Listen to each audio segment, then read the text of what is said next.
तू सगळे व्यवस्थित सांगितले तुझ्या आईला, म्हणजे मी पसंत पडेल ना? हो रे, सगळं सांगितलंय मी. आणि तू कर्तृत्वान आहेस. शेवटी माझी आई काय, माझा आनंदच बघेल ना. हो ते आहेच. आता फक्त मी तुझ्या नानांना पसंत पडली पाहिजे. हा ना यार. हे बघ ना चालेल, या ना बसा.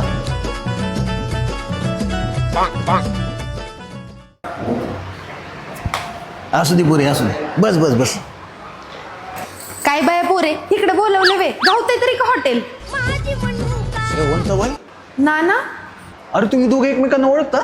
अरे कॉलेजमध्ये मित्र होतो. एवढ्या दिवसानंतर दिसताय बघ. हे दोघं तर आधीपासूनच एकमेकांना ओळखतात. आता आपल्याबद्दल यांना सांगायची काहीच गरज नाही. मग काय ना मुलगी पसंत आहे ना? हा मग शेवंत भाई, क्यों नहीं इस दोस्ती को हम रिश्तेदारी में बदले? क्यों नाही?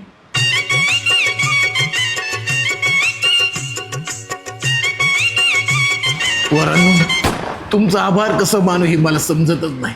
तुम्ही एक विस्कटलेलं जुनं प्रेम जिवंत केले. असंच प्रेम राहू दे तुमचं तुमच्या आई बापांवर. अरे ह्यांचं प्रेम आहे आणि आपलं कसलं प्रेम आहे? भाऊ बहिणीचं. अरे हाड, ह्याचं मी प्रेम टिकून देणार नाही.